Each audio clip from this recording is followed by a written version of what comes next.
بسم اللہ الرحمن الرحیم کیا گیا۔ اور ہمارے نفسیات کے ماہرین کہتے ہیں کہ یہ بچوں کے ساتھ بھی نہ کریں کہ بچوں کو کہیں تم کچھ نہیں کر سکتے۔ جب آپ بچوں کو تانا دیتے ہیں تو وہ واقعی کچھ نہیں کر پاتے۔ تو اس لیے امت کو بے یقینی میں مبتلا کرنے کے لیے مغرب کی برتری کو ثابت کیا گیا۔ جگہ جگہ 2 نمبر دانشور بٹھا دیے، حتیٰ کہ ہماری عصری دانشگاہوں کے اندر فرنگی روحوں کے بے حس ڈھانچے مشرقیت کو گالی دینے لگے اور مغربیت کے قصیدے پڑھنے لگے، ان کی تہذیب اور تمدن کے گن گانے لگے اور اپنی تہذیب کو ڈیگریڈ کرنے لگے، اور دنیا کے سامنے یہ بات باور کی کہ یہ ناقابل تسخیر ہیں، ان کا مقابلہ نہیں ہو سکتا۔ یہ بے یقینی اس امت کو توڑ کے رکھ دیا۔ اقبال نے آج سے 100 سال قبل کہا تھا، سنے تہذیب حاضر کے گرفتار، غلامی سے بدتر ہے بے یقینی۔ اور اس امت کی نشأت کو، اس امت کی نہضت کو روکا گیا کہ نہیں تم مقابلہ نہیں کر پاؤ گے، اور یہ ماضی کے اندر بھی ہوتا رہا۔ قوم موسیٰ نے کہا تھا ہم تو مقابلہ کر نہیں سکتے، موت سے بدتر زندگی تھی، اور یہ بالکل ہتھیار پھینک چکے تھے۔ پھر حضرت موسیٰ آئے اور ان کو کھڑا کیا، ہمت دلائی، دریائے نیل کے کنارے آئے تو پھر اڑ کے کھڑے ہو گئے۔ چونکہ 12 قبیلے تھے تو کہنے لگے کہ ہم ایک ہی راستے سے نہیں گزریں گے، دشمن پیچھے چڑھا ہوا ہے اور یہ قوم اڑ کے کھڑی ہوگی دریائے نیل کے کنارے کہ نہیں ہم ایک سوراخ سے نہیں گزریں گے، ہمارے قبیلے الگ الگ ہیں، لہٰذا ہمارے لیے الگ الگ راستے بناؤ۔ قومیں جب نکبت میں رسوائی میں چلی جاتی ہیں تو یہی حال ہوتا ہے۔ وہ کسی نے کہا کہ ہم ایران کا ساتھ نہیں دے سکتے، وہ تو شیعہ ہیں، تو میں نے کہا کہ چلو آپ نیتن یاہو کا دے دو، وہ تو سنی ہے۔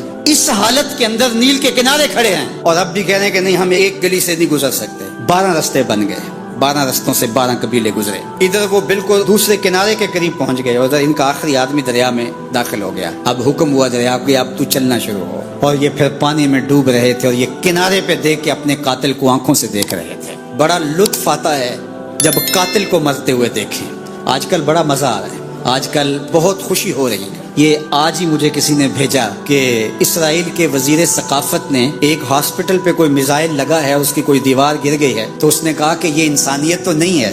میں نے کہا جب تم نے بچوں کو بھی کھینچ کے نکالا تھا اور آکسیجن کی نالیاں بھی توڑی تھی اور بم برسائے تھے، ان کی رگوں کے اندر بھی سرخ خون دوڑتا تھا، وہ بھی انسان تھے، تم اتنی جلدی بھول گئے، تم نے 80,000 لوگوں کو پیس کے رکھ دیا اور آج تمہیں مزہ آیا۔ میاں ابتدائے عشق ہے، روتا ہے کیا؟ آگے آگے دیکھیے ہوتا ہے کیا؟ ابھی تو لطف آئے گا، ابھی تو تمہیں پتہ چلے گا کہ درد کیا ہوتا ہے۔ ابھی 1-2 ماہ قبل آئرن ڈوم کی کہانیاں یہ دانشور ہمیں سنا رہے تھے، وہ کہتے تھے وہاں چڑیا بھی اندر نہیں جا سکتی، لیکن پھر دنیا نے میزائل جاتے دیکھے، کیسا خوف زدہ کیا ہوا تھا۔ نہیں ناقابل تسخیر ہے، اس کا مقابلہ نہیں ہو سکتا۔ وہ آسمان سے اترے ہیں، کیوں ان کا مقابلہ نہیں ہو سکتا؟ خدا چاہے تو ممولے سے شہباز کو لڑا دے، وہ تو ابابیلوں سے ہاتھی مروا دیتا ہے۔ تو اللہ جل شانہ کمزور نہیں ہوا، اس کی خفیہ تدبیریں ابھی ختم نہیں ہوئیں اور کبھی ختم نہیں ہوں گی۔ تم ایک چال چل رہے ہو اور وہ تمہیں چال میں پھنسا رہا ہے۔ میرے اللہ نے اس امت کے تنے نازک کے اندر زندگی کی لہریں پیدا کر دی ہیں اور ایک تموج پیدا ہو گیا ہے۔ اگرچہ آج بھی وہ فلسفہ، آج وہ دانشوری کا جعلی غلغلہ موجود ہے، آج بھی مایوسی کے نعرے لگائے جا رہے ہیں۔ 4 دن کی کہانی ہے، اس کے بعد آپ کو ایران کھنڈر بنا دکھائی دے گا، بن جائے کھنڈر، اس سے کوئی فرق نہیں پڑتا۔ جو پیغمبروں نے جنگیں لڑی ہیں اس کے نقصان پیغمبروں نے اٹھائے، اس سے کیا ہوتا ہے؟ تم کھنڈر کی بات کرتے تو کربلا کھنڈر نہیں بنا تھا، لیکن آج جھنڈے حسین کے جھول رہے ہیں، یزید کے تو نہیں جھول رہے ہیں۔ تو یہ کھنڈر اسرائیل بننے والا ہے، اسلام کا جھنڈا اونچا ہوگا۔ آل اسلام و یالو ولا یولا علیہ، اسلام سر بلند ہے، سر بلند رہے گا، اور شرق سے لے کر غرب تک جھنڈا میرے حضور کے نام کا لہراتا رہے گا۔ اس لیے ہمیں پوری قوت کے ساتھ ایران کے ساتھ کھڑا ہونا ہوگا۔ یہ ایران کی لڑائی نہیں ہے، یہ امت کی لڑائی ہے۔ یہ ان 80,000 بچوں کا، بوڑھوں کا، جوانوں کا بدلہ لینے کے لیے کھڑی ہوئی ہے امت، جن کو پیس دیا گیا، ان کے اوپر نوحہ بھی نہیں پڑنے دیا گیا، جن کو بھوک اور پیاس سے تڑپا کے مارا گیا۔ آج ان بچوں کا بدلہ لیا جا رہا ہے جو انہوں نے اذیتیں دی، جو کچوکے دیے۔ اس ممبر پہ بیٹھ کے ہم روتے رہے، ہماری خلوتیں، ہمارے حجرے آنسو سے بھر گئے۔ ہم تو صدیوں سے روتے آ رہے ہیں جو ہمارے ساتھ ہوا۔ ہم نے اپنے بوڑھے باپ کو روتے ہوئے دیکھا اس امت کے لیے، ہم نے اپنے مشائخ اور اساتذہ کو روتے ہوئے دیکھا۔ یار یہ وقت ہے، کیوں مایوسی پھیلاتے ہو؟ کتاب ملت بیضا کی پھر شیرازہ بندی ہے کہ شاخ ہاشمی کرنے کو ہے پھر برگو ثمر پیدا، نوا پیرا ہوا ہے بلبل کہ ہو تیرے ترنم سے کبوتر کے تنے نازک میں شاہی کا جگر پیدا۔ انشاءاللہ یہ دن گنے جا چکے ہیں. مغرب سے قیادت مشرق کی جانب منتقل ہونے والی ہے. آپ چائنا کے صدر کا بیان پڑھیے, بصیرت اور حکمت سے بھرا ہوا وہ بیان تھا جس نے سینہ ٹھنڈا کر دیا. دنیا کی نظروں میں سب کچھ ہے, بس ایک آواز اٹھنی ہے اور دنیا کی نئی صف بندی ہوگی اور مغرب سے مشرق کی جانب قیادت منتقل ہو رہی ہے انشاءاللہ. اور وہ وقت دور بھی نہیں ہے کہ انشاءاللہ اسلام کا جھنڈا پوری دنیا کے اوپر لہرائے گا اور مسلمان سر بلند ہوں گے. اور یہ بات ہم عرض کرنا چاہتے ہیں, پوری دنیا بھی اسرائیل کو مان لے, پاکستان کبھی تسلیم نہیں کرے گا انشاءاللہ. ہمارے بانی قائد اعظم محمد علی جناح نے کہا تھا کہ یہ امہ کے قلب میں گھسایا گیا خنجر ہے اور یہ مغرب کی ناجائز اولاد ہے, ناجائز ریاست ہے, کسی صورت کے اندر بھی ہم اس کو قبول نہیں کریں گے. آج یہ بات بھی سننے کو مل رہی ہے کہ شاید پاکستان ایران کے خلاف اپنے اڈے فراہم کر رہا ہے. ایسا کبھی نہیں ہوگا, یہ سوائے افواہ کے اور کچھ نہیں ہے. اللہ نے ہمیں یہ پچھلے دن جو عزت دی, جو وقار دیا انڈیا کے خلاف, ہم نے ناکوں چنے چبوائے ان کو, تو کیا ہم اس عزت کو خاک میں اپنے ہاتھوں سے ملا دیں گے؟ ہم اتنے گرے ہوئے ہیں کہ اپنے ہمسائے ملک کے مقابلے کے اندر ہم اڈے فراہم کر دیں گے؟ کیا ہماری غیرت اتنی بھی نہیں ہے؟ کبھی نہیں ہوگا انشاءاللہ. ہم ایران کے ساتھ کھڑے ہوں گے. کیسے کھڑے ہوں گے یہ ہمارے عسکری ماہرین کا تجربہ ہے کہ انہوں نے کیسے کھڑے ہونا ہے اور کس طرح ساتھ دینا ہے. ہم وہاں سے زخم لگائیں گے, تمہیں پتہ بھی نہیں چلے گا یہ تیر آیا کدھر سے ہے انشاءاللہ. تم چیخو گے لیکن تمہیں پتہ نہیں چل سکے گا کہ یہ پہنچا کیسے ہے, کس راستے آیا ہے. انشاءاللہ اب تمہارے رونے چیخنے کا دور شروع ہوا اور انشاءاللہ بیت المقدس ان قریب ایسے مرحلے میں پہنچے گا کہ ہم یہاں کہہ رہے ہوں گے کہ ہم بیت المقدس کے راستے مدینے جا رہے ہیں. انشاءاللہ بیت المقدس آزاد ہوگا اور ہم ایسے حج عمرے کریں گے کہ اللہ کے ایک گھر سے احرام باندھیں گے اور دوسرے گھر میں جا کے عمرہ کر کے اور حج کر کے کھولیں گے انشاءاللہ العزیز. وہ وقت جلد یا بدیر آنے والا ہے چونکہ الحق کو یالو ولا یولا الیہ, حق ہی سر بلند ہوگا. جلد یا بدیر اسلام نے ہی غالب آنا ہے اور انشاءاللہ وہ آ کے رہے گا. سورۃ الفاتحہ وہ بابرکت سورت ہے جو کہ مکہ المکرمہ میں حضور اس کائنات کی ابتدا سے لے کر آدم علیہ السلام کی تخلیق سے لے کر قیامت کے برپا ہونے تک دجال سے برا شخص کوئی پیدا ہی نہیں ہوا. یہ سب سے بدترین شخص ہوگا جو روئے زمین کے اوپر پیدا ہونے والا ہے, اور وہ خوش نصیب لوگ ہوں گے جو دجال کو قتل کریں گے. اور پھر اس کا وقت بتایا گیا, اس کی شکل بتائی گئی, اس کا قد بتایا گیا, اس کی صورت بتائی گئی کہ مومن دھوکہ نہ کھائیں. حضور نے دجال کا نقشہ بیان کیا, ایک ایک چیز بیان کی دجال کی, کیونکہ یہ سب سے بڑا فتنہ ہے اس کائنات کا. اس امت کا سب سے بڑا فتنہ تو یہ ہے جب سے آدم علیہ السلام تخلیق کیے گئے ہیں اس وقت سے لے کر کے آخری انسان تک سب سے بدترین, سب سے غلیظ, سب سے گندا, سب سے مکروہ اور سب سے برا وجود دجال کا ہے. اس لیے دجال کے فتنے سے ہر پیغمبر نے اللہ کی پناہ طلب کی ہے کہ اللہ مجھے اس کے فتنے سے بچانا. اللہ اکبر. کیونکہ بڑے بڑے لوگ اس کا شکار ہو جائیں. حضرت اسماء بنت یزید کہتی ہیں میں حضور کے گھر میں حاضر تھی اور ازواج مطہرات اور دیگر اہل خانہ بھی تھے کہ دجال کا تذکرہ چھڑا, تو اللہ کے محبوب نے ارشاد فرمایا جب دجال آئے گا تو اس کے آنے سے قبل جو 3 سال ہوں گے ان کی حضور نے حیات بیان فرمائی کہ آسمان تیسرا حصہ پانی کا روک لے گا. یعنی جتنی بارشیں برستی ہیں 2 حصے برسیں گی, 1 حصہ نہیں برسے گا, کم ہوگی بارش اس سال. اور زمین کی فصل بھی جتنی اگتی ہے اس کا تیسرا حصہ نہیں اگے گی, 2 حصے اگے گی. پھر اس کے بعد دوسرا سال آئے گا تو 2 حصے آسمان پانی روک لے گا اور زمین 2 حصے فصل روک لے گی. پھر تیسرا سال آئے گا تو 1 قطرہ بھی نہیں برسے گا اور زمین سے 1 دانہ بھی نہیں اگے گا, حتیٰ کہ کھروں والے جانور اور چرنے والے جانور اور کوہانوں والے جانور سارے کے سارے مر جائیں گے. یعنی اونٹ, بکریاں, گھوڑے سارے مر جائیں گے بھوک کی وجہ سے, قحط سالی کی وجہ سے.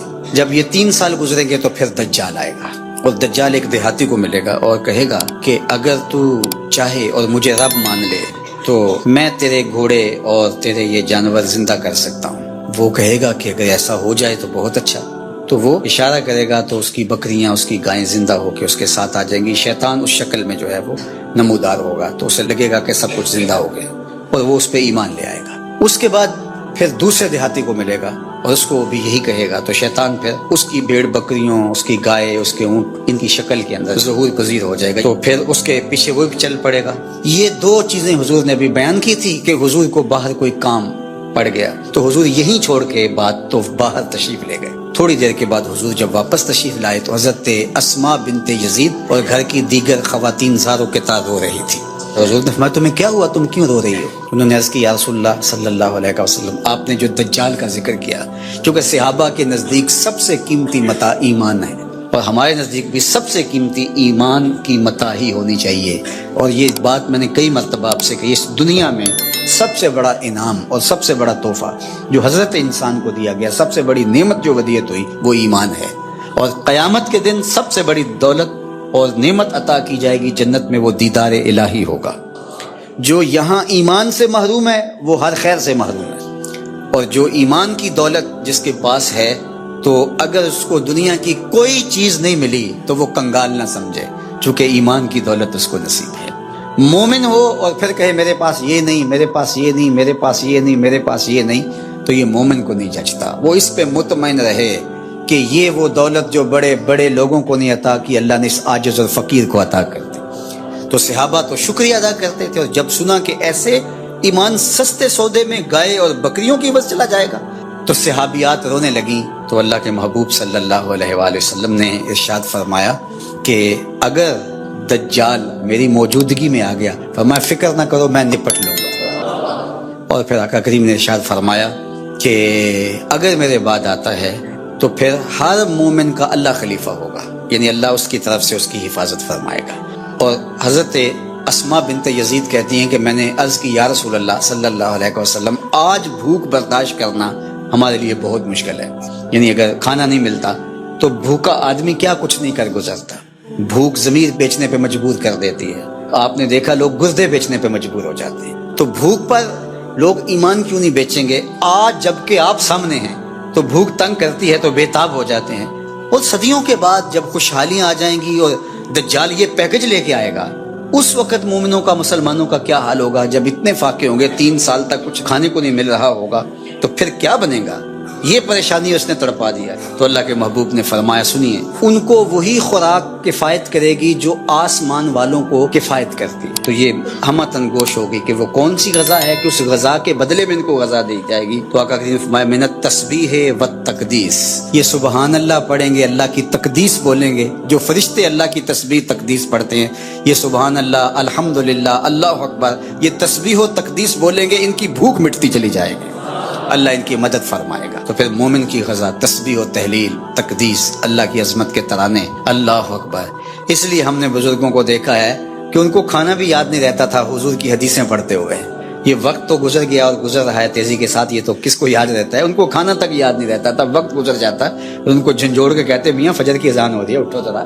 تو یہ ہمارے بزرگوں کی کہانیاں دل آویز ہے، اور واقعی اللہ کا ذکر پیاس بھی مٹا دیتا ہے اور بھوک بھی مٹا دیتا ہے اور تسکین قلب کا سامان کر دیتا ہے۔ آج سے تقریباً 1 صدی قبل اس امت پر بے یقینی کی کیفیت کو مسلط کیا گیا، اور ہمارے نفسیات کے ماہرین کہتے ہیں کہ یہ بچوں کے ساتھ بھی نہ کریں، کہ بچوں کو کہیں تم کچھ نہیں کر سکتے۔ جب آپ بچوں کو تانا دیتے ہیں تو وہ واقعی کچھ نہیں کر پاتے، تو اس لیے امت کو بے یقینی میں مبتلا کرنے کے لیے مغرب کی برتری کو ثابت کیا گیا، جگہ جگہ 2 نمبر دانشور بٹھا دیے، حتیٰ کہ ہماری عصری دانشگاہوں کے اندر فرنگی روحوں کے بے حس ڈھانچے مشرقیت کو گالی دینے لگے اور مغربیت کے قصیدے پڑھنے لگے، ان کی تہذیب اور تمدن کے گن گانے لگے اور اپنی تہذیب کو ڈیگریڈ کرنے لگے، اور دنیا کے سامنے یہ بات باور کی کہ یہ ناقابل تسخیر ہیں، ان کا مقابلہ نہیں ہو سکتا۔ یہ بے یقینی اس امت کو توڑ کے رکھ دیا۔ اقبال نے آج سے 100 سال قبل کہا تھا، سنے تہذیب حاضر کے گرفتار، غلامی سے بدتر ہے بے یقینی۔ اور اس امت کی نشأت کو، اس امت کی نہضت کو روکا گیا کہ نہیں تم مقابلہ نہیں کر پاؤ گے، اور یہ ماضی کے اندر بھی ہوتا رہا۔ قوم موسیٰ نے کہا تھا ہم تو مقابلہ کر نہیں سکتے، موت سے بدتر زندگی تھی، اور یہ بالکل ہتھیار پھینک چکے تھے۔ پھر حضرت موسیٰ آئے، ان کو کھڑا کیا، ہمت دلائی، دریائے نیل کے کنارے آئے تو پھر اڑ کے کھڑے ہو گئے، چونکہ 12 قبیلے تھے تو کہنے لگے کہ ہم ایک ہی راستے سے نہیں گزریں گے، دشمن پیچھے چڑھا ہوا ہے، اور یہ قوم اڑ کے کھڑی ہو گئی ہے دریائے نیل کے کنارے کہ نہیں ہم ایک سوراخ سے نہیں گزریں گے، ہمارے قبیلے الگ الگ ہیں، لہٰذا ہمارے لیے الگ الگ راستے بناؤ۔ قومیں جب نکبت میں رسوائی میں چلی جاتی ہیں تو یہی حال ہوتا ہے۔ وہ کسی نے کہا کہ ہم ایران کا ساتھ نہیں دے سکتے، وہ تو شیعہ ہیں، تو میں نے کہا کہ چلو آپ نیتن یاہو کا دے دو، وہ تو سنی ہے۔ اس حالت کے اندر نیل کے کنارے کھڑے ہیں اور اب بھی کہہ رہے ہیں کہ نہیں ہم ایک گلی سے نہیں گزر سکتے، 12 راستے بن گئے،